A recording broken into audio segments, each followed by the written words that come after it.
Les tengo que hacer este audio en exclusiva porque la UCO ha encontrado en la caja fuerte, había una doble trampilla debajo de las jojoyas y debajo de las jojoyas había un sobre. Y en ese sobre ponía: mi confesión. La confesión del doctor José Luis y Mr. ZP. Me ha llamado mucho la atención este hallazgo. Está publicándose en todos los medios. Ha dejado una confesión íntima sobre lo que ha podido pasar en su vida. Recuerden que en la novela de Robert Louis Stevenson, 1886, El extraño caso del Dr. Jekyll and Mr. Hyde, así termina la novela, con la confesión de Henry Jekyll. Aparece la confesión después de que hay unos sucesos muy extraños, ¿verdad? Ese tipo tan desagradable que vagaba por las calles de Londres, Edward Hyde, ¿no? Y ese doctor tan respetable, tan respetado en esa comunidad victoriana. Señor, al final se confesó Henry Jekyll. Pues parece ser que, increíblemente, ¿no? La UCO ha encontrado una confesión. En Al-Ándalus, pues aquello estaba dividido, ¿no? Entre el poder político que lo ostentaba el emir, si no me equivoco, y el poder espiritual que lo regentaba el califa. Al parecer ser, el Partido Socialista Obrero Español en estos últimos 7 años ha decidido tomar esa organización, ¿no? Del califato, ¿verdad? El califa regenta el poder espiritual, el emir regenta el poder político, militar, administrativo. José Luis Rodríguez Zapatero, el doctor José Luis and Mr. ZP, ostentaba el poder espiritual, era la guía, era la brújula, era donde un socialdemócrata de izquierdas tenía que mirarse. Es el sitio donde miras, es el faro. Cuando pierdes el rumbo, es el faro que te ilumina con esas grandes frases: el infinito es el infinito, y probablemente sea infinito. Y vivimos en un planeta donde una persona puede leer un libro y puede amar. Pues bien, ¿recuerdan? Cuando la gente de izquierdas nos perdíamos y no sabíamos muy bien, ante tantos casos de corrupción, qué hacer, dónde mirar, cómo orientarnos, escuchábamos esto y volvíamos a coger el norte del buen camino de las cosas. Hemos aprendido entre los militantes, entre las compañeras, que ser socialista es normalmente tener muy poco y estar dispuesto a dar mucho. Normalmente. No siempre. Normalmente. Es un faro. Normalmente. Es un faro. Normalmente. Que te enseña dónde está el norte. No siempre, pero normalmente. Pero normalmente contempla excepciones y las personas de izquierdas queremos saber qué es lo que ha pasado. Recordemos también cuando nos hemos sentido perdidos, ¿no? Como estas frases alumbraban, ¿no? Alumbraban luz dentro de nuestra oscuridad. El infinito es el infinito. El universo es infinito, muy probablemente. No cabe en nuestra cabeza imaginarnos cómo es el infinito. Pues bien, pertenecemos a un planeta, la Tierra, y a una especie que es absolutamente excepcional, que no la hay en ningún sitio del universo, que no podemos imaginar, ni las distancias que no podemos advertir. Somos el único sitio del universo, seguramente del todo, si es que podemos concebir el todo, donde se puede leer un libro y donde se puede amar. Y también el único sitio del universo donde una persona puede cambiar bruscamente de personalidad. Quiero decir, puede ser el Dr. Jekyll y, bueno, a la de un tiempo puede ser Edward Hyde, ¿verdad? Necesitamos una confesión porque no nos podemos perder. Quiero decir, no podemos... La gente de izquierdas no podemos dejarnos perder y entender que, bueno, pues que esto ha sido todo una farsa. No. Necesitamos una explicación que nos permita comprender para poder seguir manteniendo al califa como líder espiritual de la izquierda. Todo esto ha de tener necesariamente una explicación, y esa explicación la vamos a encontrar en la confesión de Mr. ZP, encontrada en una trampilla de la caja fuerte donde estaban las jojoyas en el despacho del doctor José Luis Rodríguez Zapatero. Soy feminista porque soy socialista. Cállate, José Luis, que este programa no es para ti, hombre.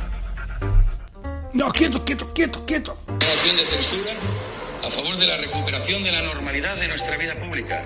Sacar de la política la corrupción y volver a hablar de lo que importa a la ciudadanía. Usted, señor presidente, ha hundido hasta límites insospechados la dignidad de la sede que ocupa. Y ante esa realidad, que lo dice todo el mundo, dentro y fuera de esta Cámara, dentro y fuera de nuestro país, no ha tenido ni la decencia política de al menos dimitir. Hemos vivido en el universo de la presunción de los delitos y de la presunción de la inocencia. Pero este tiempo de las presunciones se acabó. Derivar siempre la culpa a los demás, esto que nos pasa es como de los niños, ¿no? Pero con hechos probados, el resto va a colaborar con la impunidad. La diferencia es que hay algunos que dejan la vida política y otros se aferran a ella. La diferencia es que unos se enriquecen y otros no. Los españoles no podemos tolerar la corrupción ni la indecencia como si fuera algo normal. No podemos normalizar la corrupción en nuestras vidas ni en las instituciones. Y en ese sentido, la decencia debe ser algo esencial. Los socialistas pensamos que es una moción de censura para recuperar la dignidad de nuestra democracia. Mientras las familias sufrían la crisis, otros se hacían millonarios. Un verdadero círculo perfecto de corrupción. Que el gobierno de coalición progresista les propone a ustedes y también a los ciudadanos la aprobación de un plan estatal de lucha contra la corrupción. Señor Rajoy, señor presidente, usted está asediado por la corrupción política. En alguna ocasión te he oído decir que la historia entre Rajoy y Bárcenas está aún por conocerse. Sí. ¿Tú crees que vamos a conocer datos más reveladores o más sorprendentes con respecto a todo lo que está ocurriendo alrededor de la figura de Bárcenas? Bueno, lo está investigando la Audiencia Nacional, ¿no? Y creo que es evidente que estamos ante un caso de financiación irregular. Yo hace unas semanas escuché a Mariano Rajoy decir aquello de que el SMS fue una equivocación. No, lo que ha sido una equivocación es que el señor Rajoy no dimitiera entonces. Yo creo que el presidente Rajoy no merece que siga siendo presidente del gobierno. Hemos esperado 2 años para votar y yo espero que le votemos con B a Mariano Rajoy el próximo 20 de diciembre, porque no merece una persona que está manchada por la corrupción, tanto él como el Partido Popular, seguir siendo el presidente del gobierno.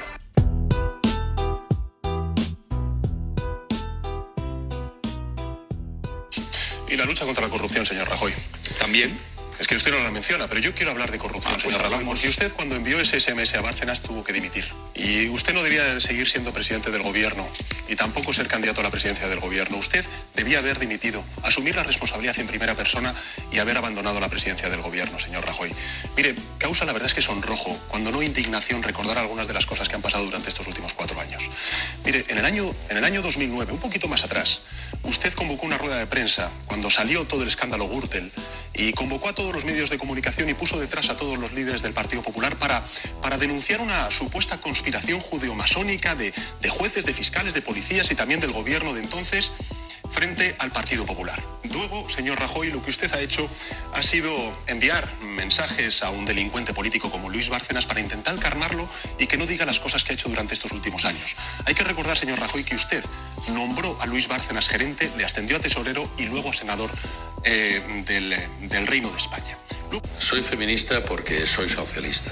Un poquito más atrás, usted convocó una rueda de prensa cuando salió todo el escándalo Gürtel y convocó a todos los medios de comunicación y puso detrás a todos los líderes del Partido Popular para denunciar una supuesta conspiración judeo-masónica de jueces, de fiscales, de policías y también del gobierno de entonces frente al Partido Popular. Pues bien. Todo esto tiene que tener una explicación, y tiene que ser una explicación lógica que todos podamos comprender para entender que el faro sigue siendo el faro. De manera que vamos a escuchar a la Cuco,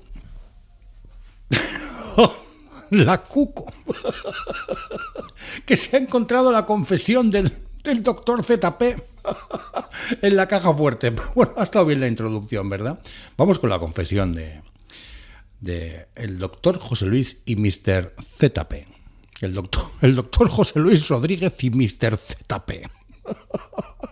Venga, música para la ocasión.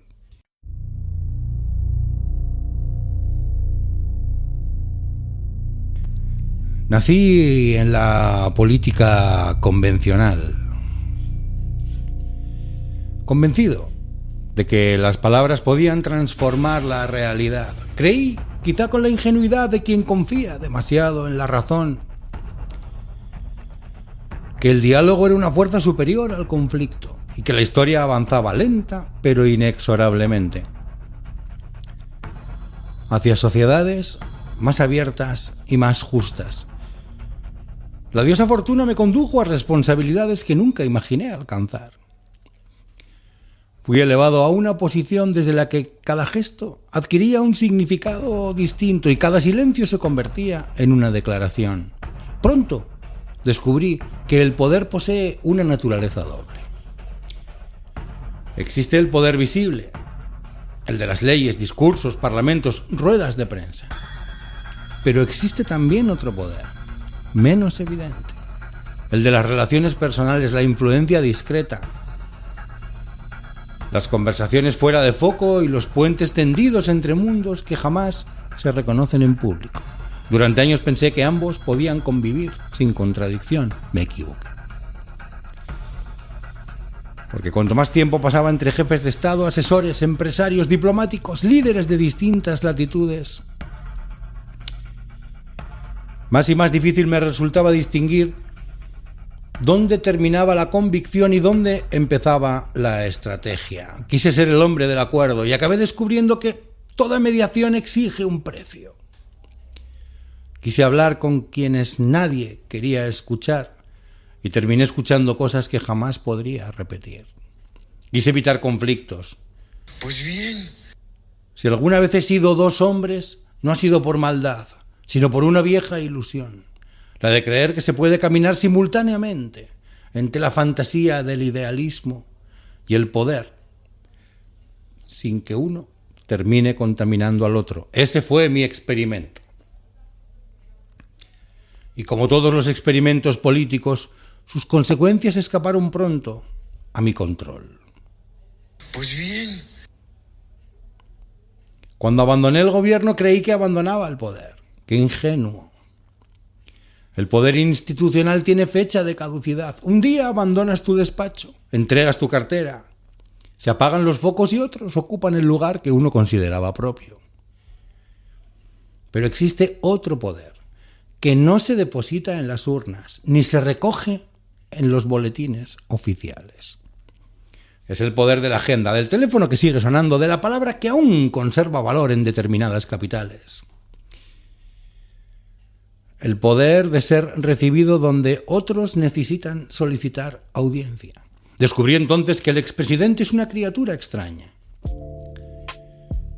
Carece de autoridad formal, pero conserva una influencia difusa. No gobierna, pero puede orientar. No decide, pero puede persuadir.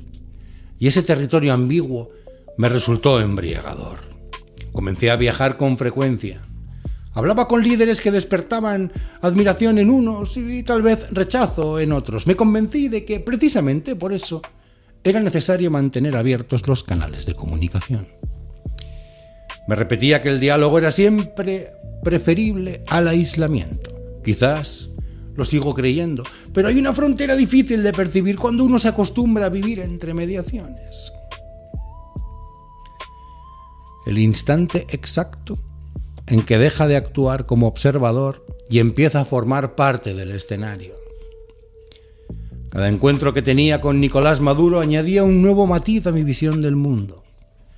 Cada conversación con Delcy Rodríguez reforzaba la sospecha de que las democracias liberales, con todos sus méritos, no siempre comprendían las realidades de otros continentes.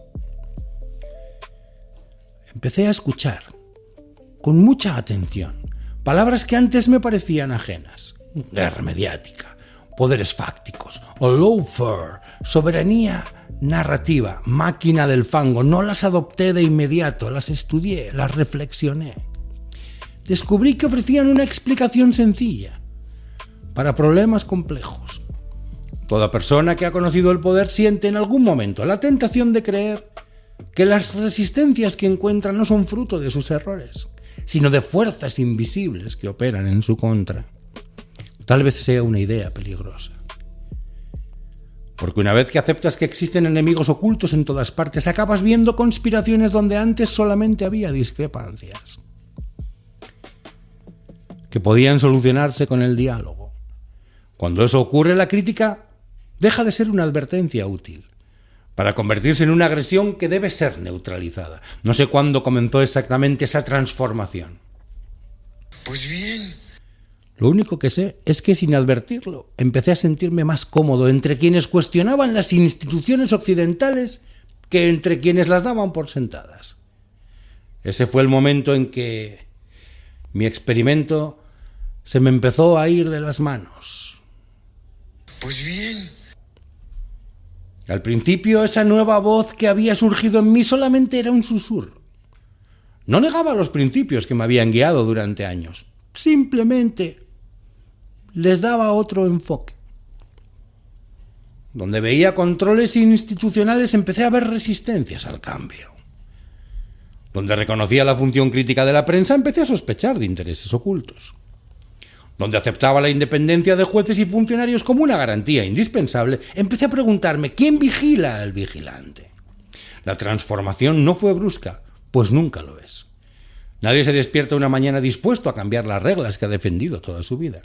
Lo que ocurre es más sutil. Una sucesión de decepciones, agravios, deslealtades personales van alterando tu percepción de la realidad. Uno se deja de preguntar si una crítica es justa y empieza a preguntarse ¿quién se beneficia de ella? Uno deja de examinar los hechos y comienza a buscar patrones. Finalmente, acabé creyendo que toda coincidencia es una prueba. Entonces descubrí el poder de las palabras. Pues bien. No solamente describen la realidad, la crean. Lawfare, poderes fácticos, máquina del fango, cloacas, ultraderecha. Cada una de ellas ofrecía una explicación sencilla para fenómenos complejos. No eran necesariamente falsas, tampoco verdaderas, pero su fuerza residía en algo más peligroso. Me permitían interpretar cualquier acontecimiento dentro de un mismo relato. Si una investigación avanzaba en el sentido que a mí no me parecía correcto, eso era una operación coordinada por poderes ajenos a la democracia. Si un periodista publicaba una exclusiva incómoda, era una campaña contra mi persona.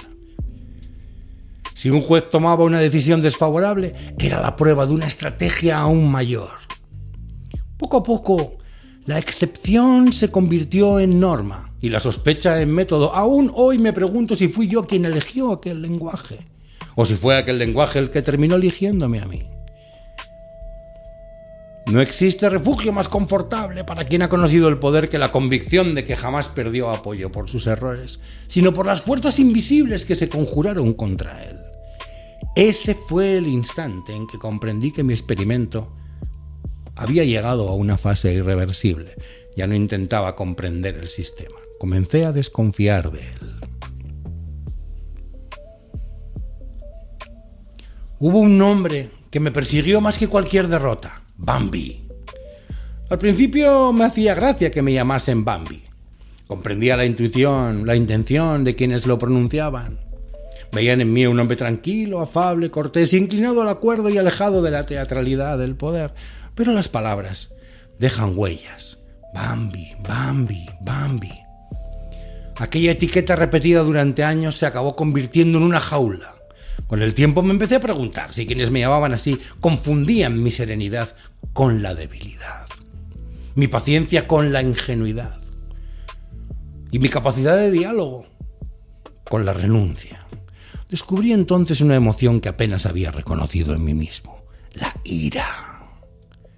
No era una ira explosiva, era pasiva, silenciosa, pero persistía. La ira de quien siente que nunca le han tomado del todo en serio. Bambi, Bambi, Bambi. La ira de quien sospecha de que detrás de cada elogio a su moderación se escondía una duda sobre mi valor. Fue entonces cuando apareció la sombra. Recordé al tigre, Shere Khan, el tigre de los cuentos de infancia, temido, respetado, indiscutido. Comprendí que una parte de mí deseaba algo más que convencer. Deseaba imponer respeto como si fuese Shere Khan. No quería ser recordado como el hombre amable, como Bambi, Bambi, que pasó por el poder sin dejar huella. Quería demostrar que yo también podía ejercer influencia, que el conciliador podía llegar a ser implacable. Sin embargo, las máscaras tienen una extraña costumbre. Se terminan adheriendo al rostro. Cuanto más me intentaba escapar del personaje que otros habían construido, para mí, más dependía de la imagen opuesta. Así descubrí la trampa. Pues bien. Quien dedica su vida a demostrar que no es aquello que dicen de él, acaba convirtiéndose en esclavo de quienes lo definieron. Bambi, Bambi, Bambi. Tal vez el error no fue aceptar el nombre de Bambi. Tal vez el error fue intentar destruirlo. Porque en mi empeño por convencer al mundo de que también podía ser un tigre, corría el riesgo de olvidar quién era realmente. Y nada más peligroso que un hombre que ya no actúa guiado por su convicción, sino por la necesidad de desmentir caricaturas ajenas. Aquella fue la primera noche en que sentí que las dos naturalezas que habitaban en mí habían dejado de dialogar. Una quería ser comprendida, la otra temida. Ninguna estaba dispuesta a ceder. Nunca me interesó el dinero, o eso me repetía durante muchos años. Había conocido otra riqueza, la influencia, la capacidad de abrir puertas, de provocar una llamada, alterar el curso de una conversación. Las posesiones materiales me parecían vulgares. Pero el poder tiene maneras sutiles de disfrazar sus tentaciones. No llega siempre en forma de cuentas bancarias. A veces se presenta como belleza. Fue así como descubrí el mundo de la alta joyería. No me atrajeron los objetos en sí, sino las historias que los rodeaban. Las esmeraldas parecían contener selvas enteras en su interior. Los rubíes guardaban el color profundo de las pasiones que los hombres públicos aprenden a ocultar. Cada piedra era una paradoja, nacida de las profundidades de la tierra y destinada a brillar bajo las luces más intensas. Me fascinaba la naturalidad con la que aquellos círculos hablaban de piezas imposibles, de subastas discretas, de regalos protocolares y de símbolos que solo unos pocos sabían interpretar, y yo estaba aprendiendo a hacerlo. Comprendí entonces que el lujo no consiste en poseer objetos extraordinarios. Consiste en pertenecer a un mundo donde lo extraordinario se vuelve cotidiano. No era codicia, era curiosidad, al menos así lo llamaba. Pero la curiosidad tiene una extraña tendencia a transformarse en costumbre. Y la costumbre acaba modificando aquello que consideramos normal. Uno empieza admirando una gema por su belleza, después la admira por la historia de quien la lleva. ¿Habría pasado demasiado tiempo contemplando el reflejo de aquellas esmeraldas? Observé las casas de quienes triunfaban en otros mundos, empresarios, deportistas, celebridades, políticos de dictaduras ajenas. Sentí una punzada incómoda. ¿Por qué ellos sí y yo no? ¿Acaso mi contribución ha sido menor? ¿No me había sacrificado suficiente? La ambición no apareció como un impulso grosero, sino como una reclamación moral. No quería privilegios, quería compensaciones. Esa fue la mentira más peligrosa que me conté. Porque cuando un hombre llega a creer que merece más de lo que tiene, empieza a considerar legítimos caminos que antes habría rechazado. La influencia deja de ser una responsabilidad y se convierte en una moneda. Las convicciones dejan de ser principios y pasan a ser herramientas. Uno se dice que solo está ayudando, facilitando, mediando, construyendo puentes, pero en algún punto imposible de precisar, deja de servir a la causa y empieza a servirse de ella. Ese es el instante decisivo. No cuando se cruza una línea, sino cuando se deja de verla. Descubrí con horror que el poder más peligroso no era el institucional, era el poder moral, la autoridad simbólica que otros depositan en uno. Porque quien cree encarnar una causa termina pensando que todo lo que beneficia a su causa lo beneficia también a él. Pues bien. Y todo lo que beneficia a él fortalece la causa. Usted convocó una rueda de prensa cuando salió todo el escándalo Gürtel y convocó a todos los medios de comunicación y puso detrás a todos los líderes del Partido Popular para denunciar una supuesta conspiración judeomasónica de jueces, de fiscales, de policías y también del gobierno de entonces frente al Partido Popular. Pues bien. Me sentía poderoso. Comencé a sentirme poderoso, no por los cargos que había ocupado, sino por algo más sutil. Mi nombre seguía teniendo peso. Bambi, Bambi, Bambi, Bambi, vuestra puta madre. Mis opiniones alteran decisiones. Mi presencia ilumina y transforma el comportamiento de quienes me rodean. Casi sin advertirlo, empecé a creerme inmune. No a las críticas, pero sí a las consecuencias de mis acciones. Comencé a sentir que las reglas existían para todos, pero no exactamente para mí. Mis intenciones me protegían. Mis benditas, divinas y socialistas intenciones me protegían de las consecuencias de mis actos. Mi trayectoria justificaba mis excepciones. No solamente me sentía intocable, debía ser intocable. Y entonces llegó la realidad. No llegó con estrépito, sino con la fría precisión de los procedimientos. Informes, periodistas de investigación, preguntas, comprobaciones, documentos, a mí. La realidad siempre tiene un lenguaje administrativo.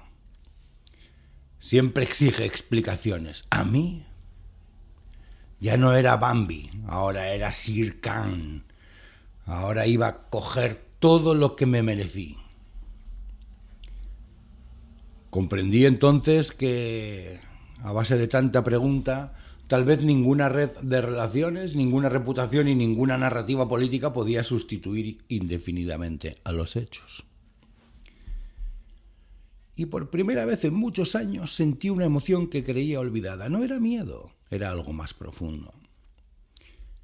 La súbita conciencia de que el poder nunca fue mío, solo se me había prestado. Mi primer impulso cuando me calaron fue negar, no los hechos concretos, su significado. Exageraciones, interpretaciones maliciosas. Pronto comprendí que había elegido el camino equivocado. Pronto comprendí que me había deslizado al lado oscuro y que la línea entre el bien y el mal se había difuminado en mi personalidad. Los hechos eran demasiado visibles. El hombre de poder deja de discutirlos cuando saltan a la vista de todos. Entonces empecé a cuestionar el marco desde el que habían sido juzgados. Es hora de combatir al acusador. No intentar demostrar mi inocencia. Intenté demostrar la ilegitimidad del proceso. Fue entonces cuando comprendí hasta qué punto me había transformado, como la adicción al poder, al dinero, la codicia, la avaricia. Incluso me había llevado a meter a mi propia familia en el ajo. Durante años transité por salones donde se discutían asuntos que trascendían las fronteras nacionales. Minas de oro, energía, petróleo, corredores comerciales, mediaciones discretas entre gobiernos enfrentados. Eso me hacía sentir importante. Ya no era Bambi, Bambi, Bambi, Bambi, vuestra puta madre, me decía a mí mismo. Ahora era necesario, único, poderoso. Esa sensación me embriagaba más que cualquier riqueza material. El dinero satisface deseos, pero la relevancia satisfacía mi ego y tapaba las grietas de mi herida autoestima. Pensé que las reglas debían adaptarse a quienes cargaban con grandes responsabilidades como yo. Eso fue un error. La influencia internacional termina por deformar la percepción de uno mismo. Uno deja de ser un ciudadano que ejerce una función pública, se empieza a ver como un actor histórico. Ahora comprendo que la caída comienza mucho antes del escándalo. Empieza el día en que uno deja de verse como un servidor público y se empieza a contemplar como una figura indispensable. Yo no deseaba riquezas, deseaba algo más peligroso, deseaba ser poderoso y relevante. Deseaba entrar en una sala y sentir que las conversaciones se detenían. Los poderosos me iban a escuchar. Podía influir en acontecimientos históricos que otros solo podían observar desde la distancia. Deseaba que mi importancia sobreviviera al cargo. Durante años me convencí de que mis buenas intenciones y mis progresistas ideas bastaban para explicar mis actos.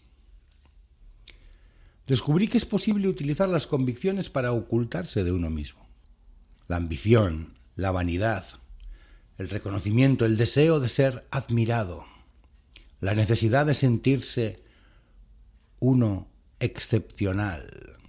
No aspiraba a una corona, aspiraba a algo más difícil de reconocer.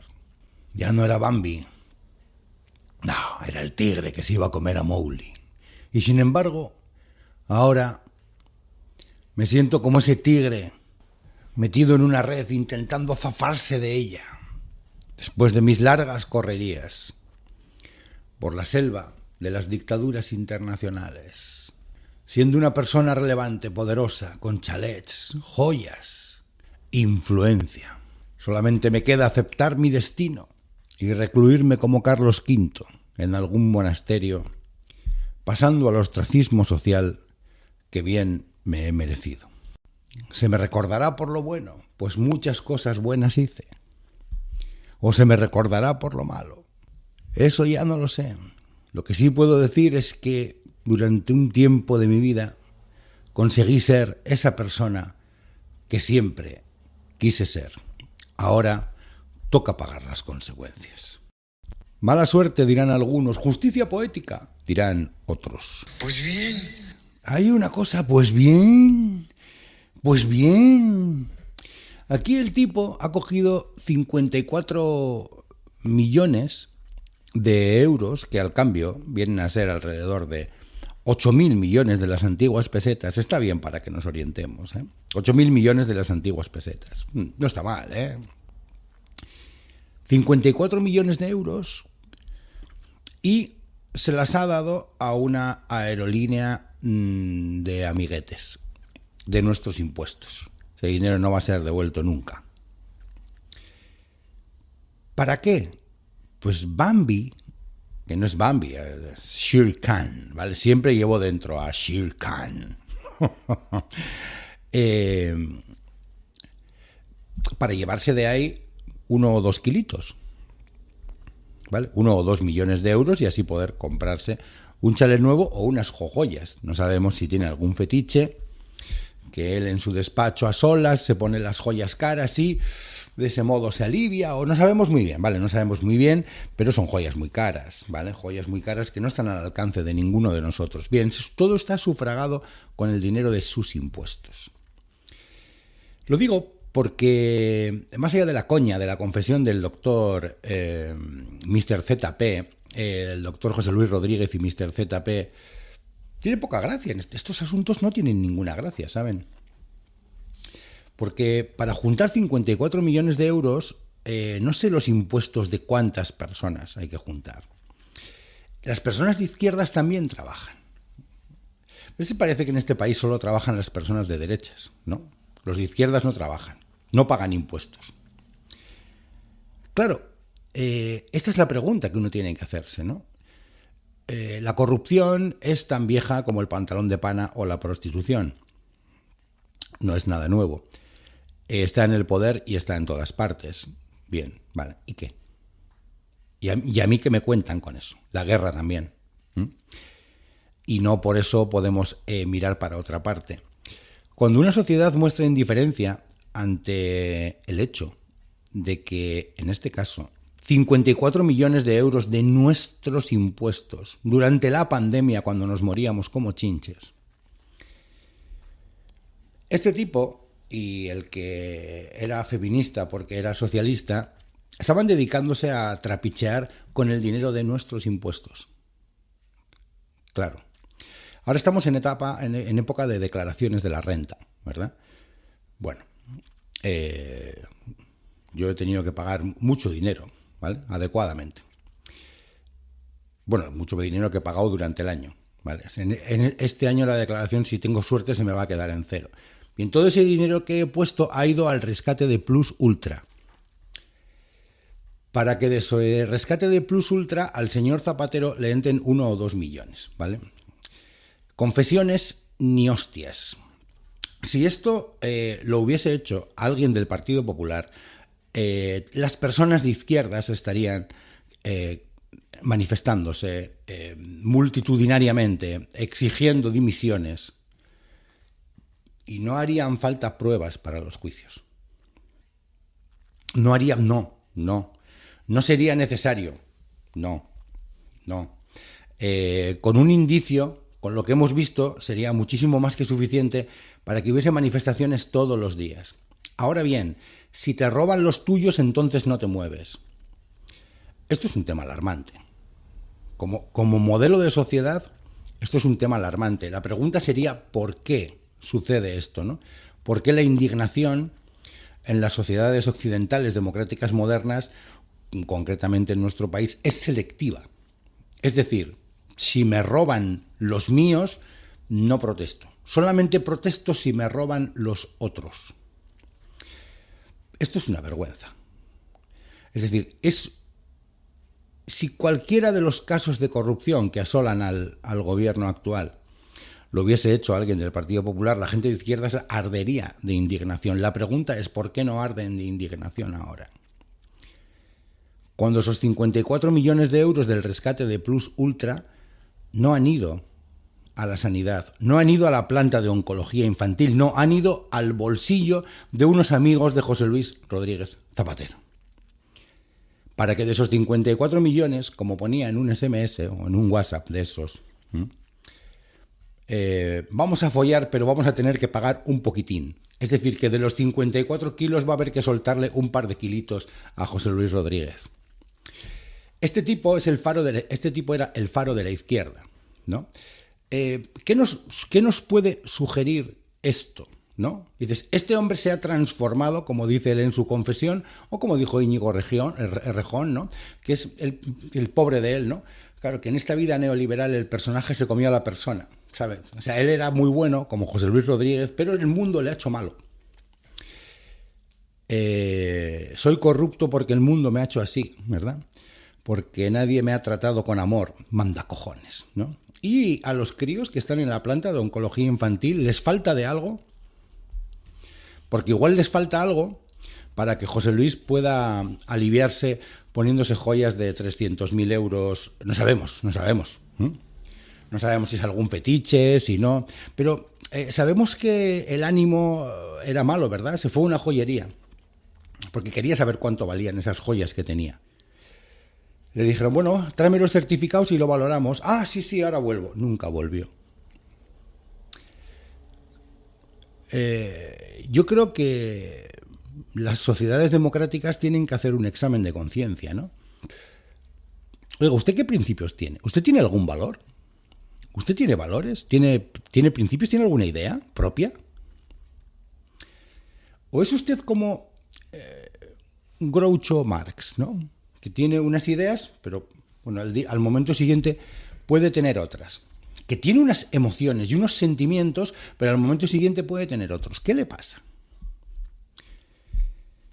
¿Está usted bien de la cabeza? ¿Le parece bien que se coloque al hermano del presidente? Bueno, sabemos que se hace por todas partes, bien, pero no de una manera tan escandalosa, ni con tanto descaro.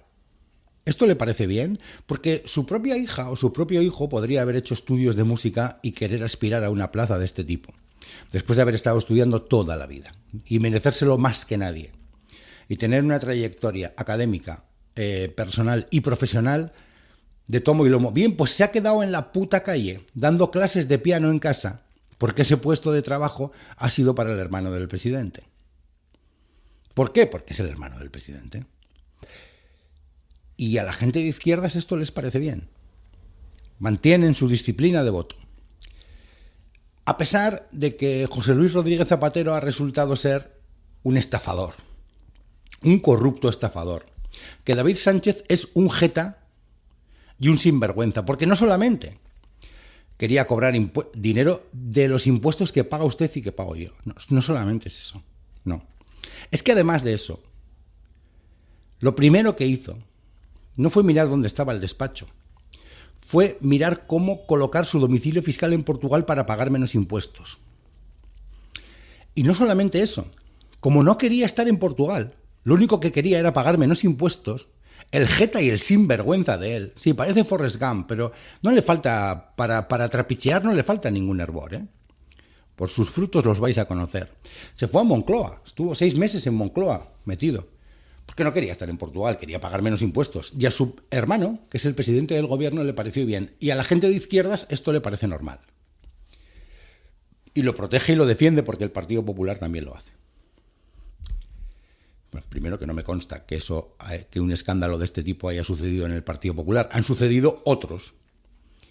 Exactamente igual de graves, sí, hombre. Si nadie dice que no. Aquí hay dos clases de personas.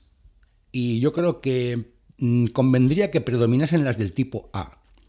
Las personas tipo A son personas que tienen unas ideas, unos principios y unos valores determinados. Y un suelo ético en su vida. Y que están en contra de la corrupción en todas partes. Y que se indignan ante la corrupción en todas partes. Luego están las personas tipo B, que la corrupción les molesta dependiendo de si satisface sus necesidades ideológicas. José Luis, ¿y para qué quieren necesidades ideológicas? Uy, las quieren para algo muy importante, sentirse buenas personas sin necesidad de presentar resultados. De manera que se les bloquea la indignación. Pueden ver un asesinato y gritar de rabia en las calles, y pueden ver otro asesinato mientras se están comiendo un chuletón y no se les mueve absolutamente nada emocionalmente hablando. ¿Qué significa esto? Pues que estas personas tipo B no son seres humanos. A ver, respiran, pero cuando yo hablo de ser humano entiendo una persona con una construcción moral y sentimental, sobre todo. Sobre todo una construcción moral y sentimental. Luego ya vendrá lo profesional, vendrá lo tal, vendrá el éxito, vendrá lo válido que sea uno para una cosa u otra, pero lo primero es la construcción moral y sentimental. Tener buenos sentimientos y tener una buena construcción moral, saber separar el bien del mal. ¿Qué le pasa a todo este tipo de personas? A la izquierda o a la derecha, que me da un poco lo mismo. Que dependiendo de dónde sucede el escándalo, se vuelven locos de indignación o no les pasa nada. ¿Qué pasa en sus cerebros? ¿Empatía selectiva? ¿Indignación selectiva? ¿Qué pasa en sus cerebros? Todo este atajo de sinvergüenzas. A Ábalos dice que le van a condenar de 8 a 10 años. Yo cambiaría el delito. Lo cambiaría a alta traición. La corrupción, a mi juicio, es alta traición. O sea, es un tipo que está cogiendo el dinero que necesitamos para la unidad de cuidados paliativos infantiles y se lo está gastando en joyas, en putas, en cocaína o en comprarse chalets y coches de lujo. Eso es alta traición. Y a mi juicio, eso merece, no la pena de muerte, pero merece una cadena perpetua. Sí. Una cadena perpetua, 30 años. Alta traición. No, alta traición a todos. Esto es alta traición. Alguien que, por ejemplo, coja el dinero de los españoles, que se están levantando todos los putos días a currar como mulas, para pagar el 35, el 45 o el 55% de todo lo que ganan, que alguien coja ese dinero y lo ponga en manos extranjeras, y además en manos de una aerolínea corrupta, que no facturaba nada ni hacía nada para pillar un pico de aire, eso es alta traición. Si esto no provoca indignación en un modelo de sociedad, es que ese modelo de sociedad se tiene que revisar. Es una enfermedad. Es una enfermedad. Pero cuidado, no es una enfermedad mental, es una enfermedad moral y sentimental, que es diferente. No es lo mismo. Más allá de coñas, y que no se pierda, porque, bueno, si a este país le caracteriza algo, bueno, pues es la capacidad, mucho sentido del humor, ¿no? Lo que pasa es que aquí pues, se toleran las tonterías, ¿no? Se tolera que un tipo se gaste el dinero, es decir, que nos digan que no nos pongamos mascarillas porque aún hay un putero, que es ministro, que no tiene un proveedor del que pueda pillar un pico, mientras los españoles se mueren de 1000 en 1000 y le van a meter 10 años. Aquí a veces dan ganas, ¿no? Uno a veces mira a las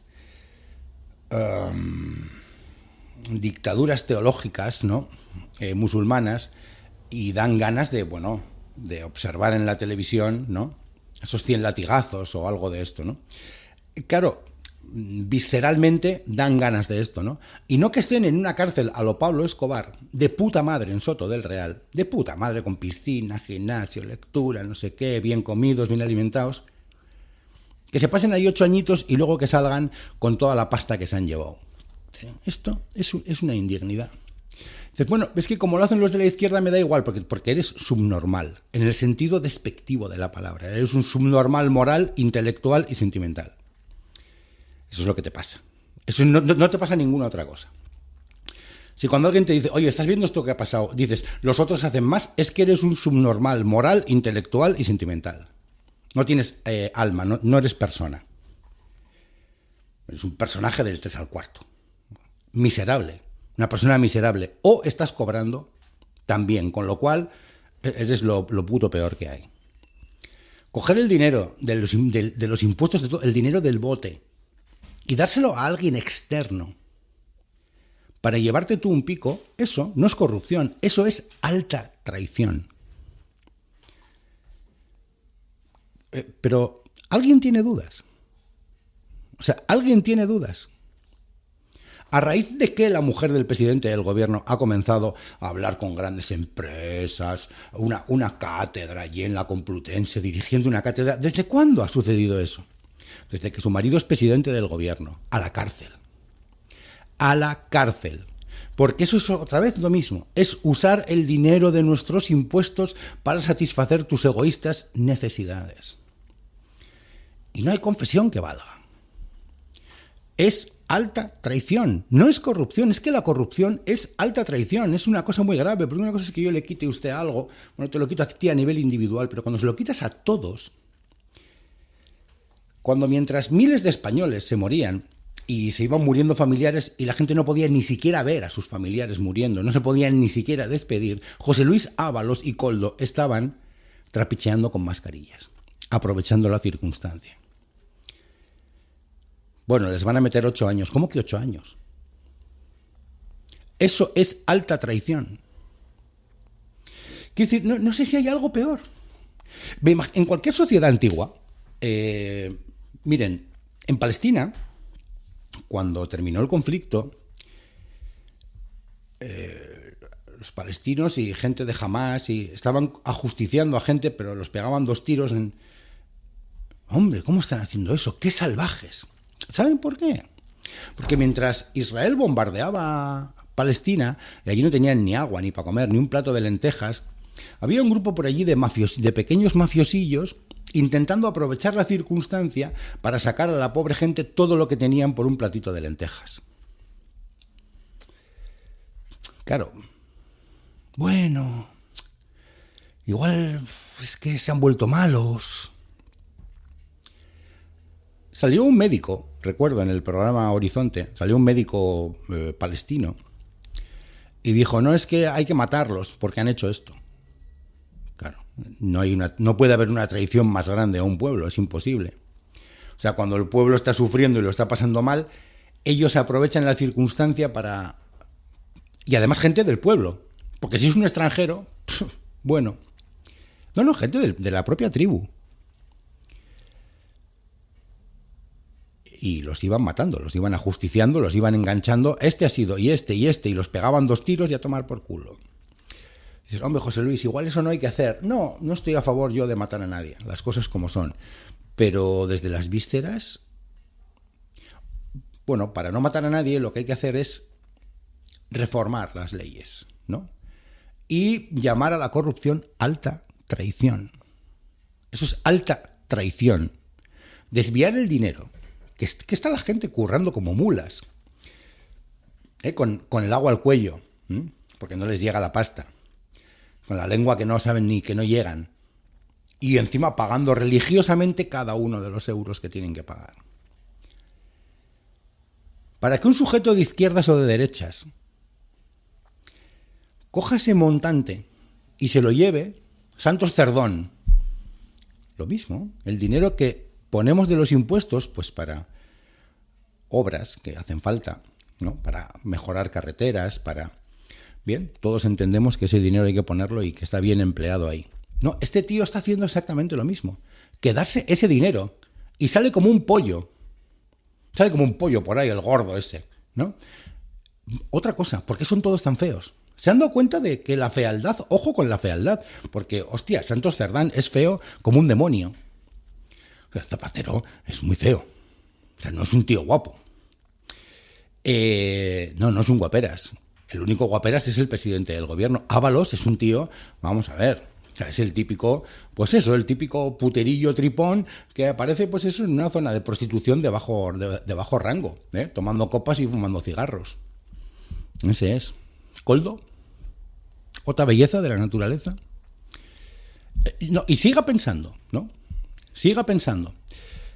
Pocos guapos, a ver qué pasa aquí con los feos. Había una canción que decía que se mueran los feos, que no quede ninguno, decía porque nos quitan las novias o algo así. No, pues que te quitan las novias y se llevan la pasta. Bueno, y esto hace gracia, ¿saben? Y cuando miras los sondeos, cuando el Partido Popular estaba inmerso en todos esos escándalos de corrupción, yo miraba los sondeos y alucinaba en colores. Pero ¿cómo pueden conservar 100 y pico escaños? No lo puedo entender. O sea, Bien, pues ahora con el Partido Socialista pasa exactamente lo mismo. Miras los sondeos, mantienen 110, 115 escaños. O sea, que con todo esto han perdido 2 o 3 escaños. No cabe más que cabe decir algo. Tenemos lo que nos merecemos. Los que se abstienen no quieren saber nada, consecuentemente dejan gobernar a los otros, ¿no? Bueno, es una postura legítima. Ahora bien, ¿sirve de algo? No lo sé. Sospecho que no. Quiero decir, sospecho que no votar puede ser un acto de yo no voto. Vale. Bien, pues no votamos ninguno. Bueno, pues esto es con que si esto es con que voten 1 millón del PSOE y otro 1 millón del PP, ¿qué más les da? Si dense cuenta que un gobierno gestiona cada año 650.000 millones. Tenemos al gobierno desde el año 2022 gobernando sin presupuestos y no pasa nada. Y aquí no pasa nada. Que no pasa nada. Es una cosa increíble, es una falta de respeto, ¿no? Porque la ciudadanía está currando, Ahí están dando el callo. Claro, y estas guerras de poder, ¿verdad? ¿Alguien ha oído al Partido Popular decir, no, es que vamos a cambiar la legislación? O sea, no, esto de la corrupción, claro, lo vamos a cambiar. Vamos a cambiar la legislación. El que se lleve más de 100.000 euros y se le vea que se ha llevado más de 100.000 euros, ha hecho cualquier historia, se va a la cárcel 30 años. En España es así. Hombre, José Luis, eso es muy excesivo. Es alta traición. Alta traición. No sé cuántas cosas hay peores. Hombre, no han matado a nadie. Sí, por supuesto que han matado a gente. Por supuesto que han matado a gente. No directa, pero sí indirectamente. Porque si se ha muerto alguien en una mesa de operaciones, tal vez con los 54 millones de Plus Ultra se hubiese librado. Invertidos en sanidad. Si alguien se ha suicidado porque no podía levantar su negocio y se veía presionado por las facturas, tal vez con los 54 millones de Plus Ultra le hubiesen caído 30 o 40.000 y aguanta con el negocio otro año. Y después lo levanta. Así que sí matan. Por supuesto que matan. Por supuesto que matan. Entonces yo creo que esto lo que se merece es más allá de la coña, ¿no? Se merece una reflexión, porque claro, nos toman por gilipollas. O sea, ¿por qué no se hacen medidas contra la corrupción efectivas? Pues no se hacen, y les voy a explicar, y con esto termino, porque no les interesa ni a unos ni a otros. A los únicos que nos interesa es a los ciudadanos, y a nadie más. Y son los ciudadanos, desde movimientos de derechos civiles, sociales, y no entrando en política, los que tienen que presionar para que los políticos legislen en contra de sus propios intereses. Si eso no sucede, las democracias occidentales no se pueden reformar ni regenerar. El poder solamente teme una cosa. El pueblo es mucha gente, son muchos, ¿va? Se vuelven tarumbas, se empiezan a agitar y desempolvan las guillotinas y morimos todos. Esto ha pasado muchas veces a lo largo de la historia. Eso es lo que teme el poder, que son muy pocos. El poder son muy pocos. Tendrán policía, es igual, tienen ejército, da lo mismo. El pueblo es casi prácticamente todos. De 50 millones, 49 millones y medio. se te tiran encima y adiós, ¿no? Bien, pues todo sí que hay que intentar canalizarlo, es mi opinión. ¿Con qué? Con un sindicato democrático transversal que obligue a los políticos a legislar a favor del pueblo y en contra de sus propios intereses. Si no se les presiona, nunca lo harán. ¿Meterte en política de qué sirve? Yo creo que de nada. Bueno, no lo sé, tengo la impresión. Una vez que entras ahí, ya dependes económicamente de estar ahí y empiezas a ver el trapicheo y bueno, pues tienes dos opciones, trapicheas o te vas, o te echan. La presión tiene que venir desde fuera y esa es mi opinión. Los cambios van de fuera a adentro, aunque siempre nos han dicho que van de dentro a fuera, pero eso es mentira, es propaganda. En ocasiones van de dentro a fuera, la mayor parte de veces van de fuera a adentro. ¿Vale? Es decir, ¿por qué las mujeres viven mejor actualmente? O nunca han podido vivir tan bien, comparado con otros lugares del planeta y otros momentos de la historia, ¿eh? Movimientos de derechos civiles. Cambios de fuera a dentro, que después cambian la legislación. Si no, los políticos nunca hubiesen hecho nada. Ellos piensan en ellos mismos. Si les interesa, lo hacen, si no, no. Entonces les tiene que interesar. Y claro, cuando tú veas a 20 millones de personas que no pasan ningún caso de corrupción, ¿saben? Ahora, si ves a la mitad de la población a favor tuyo y a la otra en contra, pues sigue robando. Claro, estos son subnormales, ¿sabes? Estos son subnormales profundos. Eso es. Subnormales profundos a nivel moral, intelectual y sentimental. Se despide aquí este alegre bandolero del pensamiento, las artes, que se tira a la serranía de las ondas, intentando crear un contenido intelectualmente nutritivo, éticamente combativo, considerado con la sensibilidad, y estimular un poquito pues el sentido común, el sentido crítico, y bueno, y el sentido del humor, porque bueno, quiero decir, la vida es una tragedia, sin un poco de comedia esto no hay quien lo pase. Me siguen lo que les quiero decir, ¿sabes? Quiero decir, hay que indignarse, pero también hay que reírse, bueno, es que si no. Un fuerte abrazo a todos y que pasen muy buena semana. Venga, hasta luego. Seguiremos siguiendo la actualidad porque me temo que este último año va a ser un verdadero infierno de convivencia. Venga, hasta luego.